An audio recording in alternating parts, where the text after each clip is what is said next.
Hello, this is Carrie from Dark Side of the Library, and it's almost the autumn equinox. Fall is on its way, and I can't wait to chat with you about the dark fiction books coming out in September 2024 for adults. Now, I'm not mentioning every book possible coming out this month. I just have a handful of books that I thought you would find interesting, but I have not read any of them. We don't get advanced copies of books like that yet. I just think they're interesting and want to let you know about them.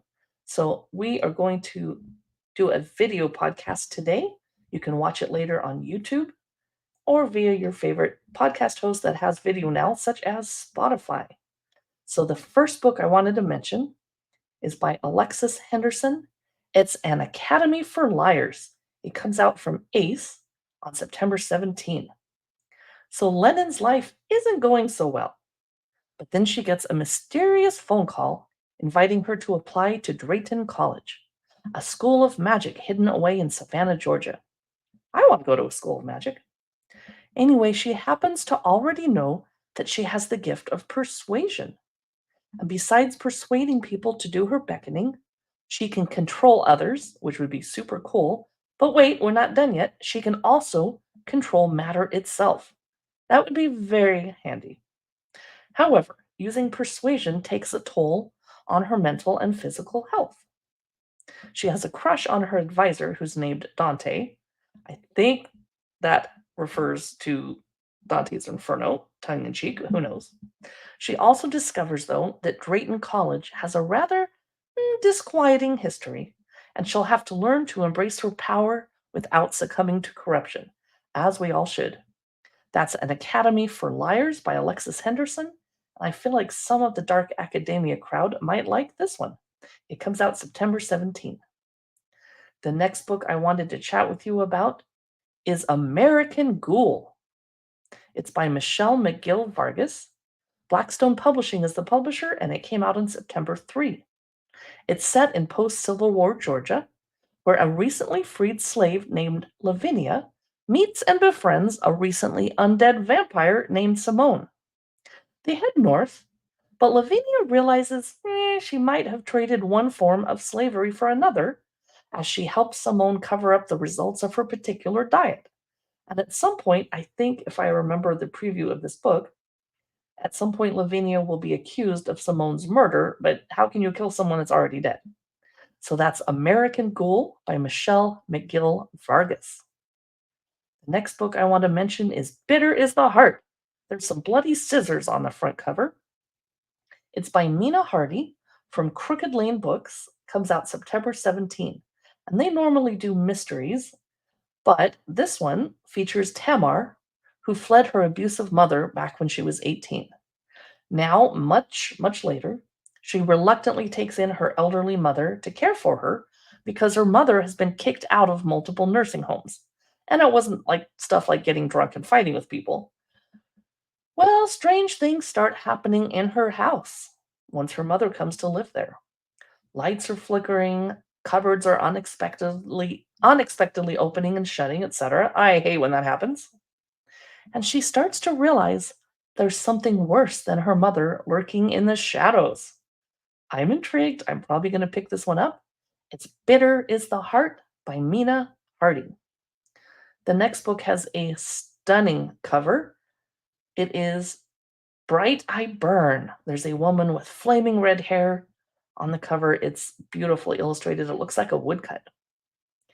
Bright I Burn is by Molly Aitken. The publisher is Knopf. It comes out September 10. It's set in 13th century Ireland, where women with power are feared. It's inspired by the true story of the first woman condemned for witchcraft in Ireland. Well, Alice runs her father's business, which would be unusual back in the 13th century to have a woman doing that, and she's good at it. Throughout her life, she takes 3 husbands who all die, so by the time she marries her 4th husband, rumors are swirling and she gets accused of witchcraft. I'm definitely going to pick this one up. It's Bright I Burn by Molly Aitken. The next book, which I'm struggling to put on the screen here, pardon me, I'm having some mouse battery issues. It's Bringer by J.M. Miro. It's a novel, but it's part two in the Talent series.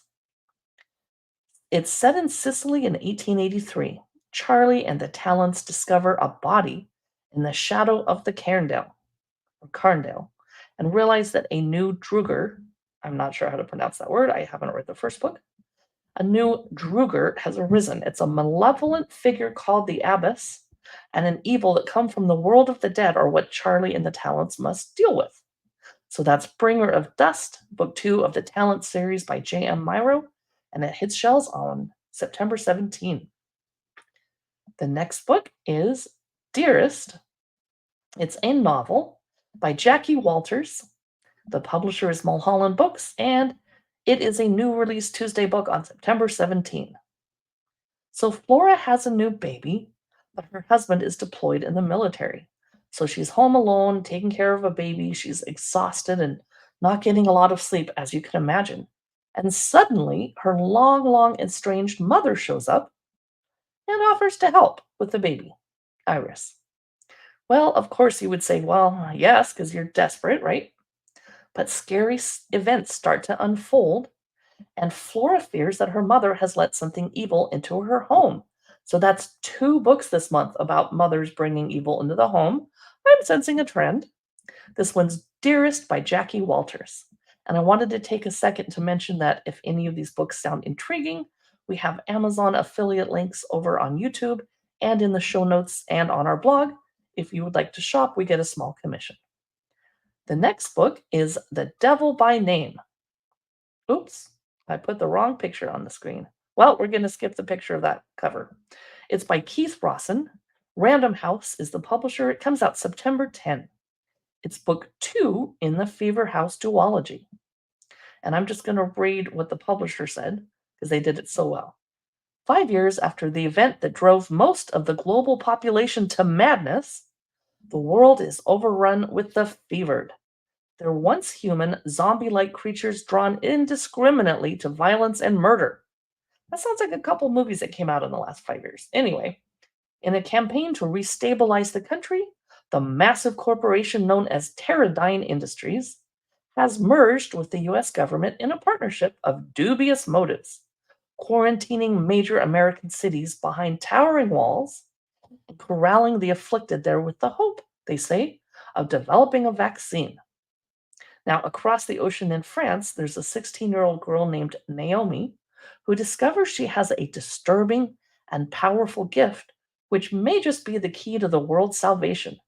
I love post apocalyptic books like this, so I'm going to have to pick up the first book, and let's look up the title of that one.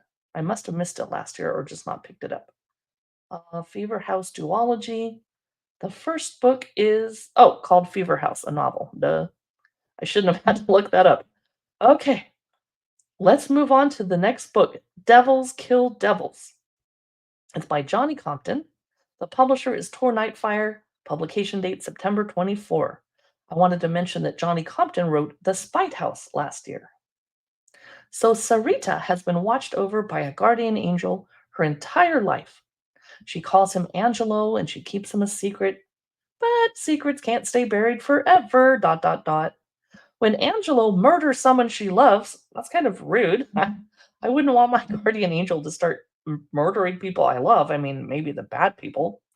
Anyway, Sarita begins to see what's really been lurking in the shadows surrounding her, and she will have to embrace the evil within if she hopes to make it out alive. That sounds really good. Devils Kill Devils by Johnny Compton. The next book that we're going to chat about is out of order in my PDFs. There it is. Elusive. That's funny. I used a PDF sorter to get these in the right order and apparently didn't work anyway. Well, I'll get the hang of this by part two, which is coming out next Wednesday.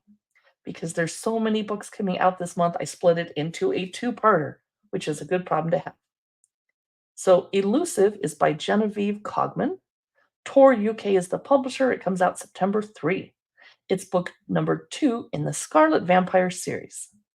It's set in revolutionary France, where our protagonist, Eleanor, once a lowly English maid, is now a member of the League of the Scarlet Pimpernel. They're known for their daring deeds and for rescuing aristocratic vampires from the guillotine. Eleanor and the League are investigating the disappearance of Charles Maurice de Talleyrand, the notorious French statesman and diplomat. But they soon uncover two vampire parties feuding for power, kind of Twilight esque. No, I'm just kidding. And they learn that Talleyrand's disappearance is part of a bigger, more dangerous scheme, one that threatens to throw France into bloody chaos, which France has a history of being thrown into bloody chaos, so whatever. That's Elusive by Genevieve Cogman. The next book, which I'm going to try to find, yes, The Evil in Me by Brom, the artist. Tor Nightfire is the publisher. September 17 is the publication date. It's set in a small rural town where an aging musician, Ruby, dreams of making it big in the Atlanta punk scene. But an ancient ring found while helping a neighbor sort clamps down on her finger. She can't get it off, and she becomes possessed by the spirit of a demon, a bloodthirsty demon. And the ring draws a mob of people who hunger for her flesh. Her only way out of the curse is to write a song that gets the mob to chant a particular spell that will set her free. Well, good thing she's a musician and a songwriter, I guess. It sounds a little silly, but I am curious to see what Brom's writing is like. That's Evil in Me by Brom. The next book is one I'm going to definitely pick up. It's The Fallen Fruit by Shawntelle Madison. It came out September 3, 2024. It's a historical fantasy that sounds really cool and unique. A descendant of sharecroppers discovers that in every generation, one offspring of the Bridge family vanishes. They're whisked back in time. The family has handed down a set of memorized rules to all the descendants, just in case you're the person that gets whisked back. The rules are never interfere with past events, always carry your free Negro papers, search for the survival family packs in the orchard and surrounding forest. Each pack has a ribbon to designate which decade the clothing will fit you into. And do not speak to strangers unless absolutely necessary. So she goes through a race through time to find the answers that may free her family members forever. That's The Fallen Fruit by Shawntelle Madison, and I love time travel books, so I'm definitely picking that one up. The next book is French Quarter Fright Night. There's the cover of it. It's by Ellen Byron. The publisher is Severn House. It's Halloween in New Orleans, and the staff of Bond V Culinary House Museum is setting up a fantastic haunted house tour for their visitors. So here comes flashy movie star Blaine Taggart and his entourage, and they move into the mansion next door. And when this happens, the gift shop of the museum has a proprietor named Ricky, and they gets the fright of her own. She's excited about the potential business that the tours will bring to her vintage cookbook shop, but she's less thrilled by former friend Blaine's arrival in town.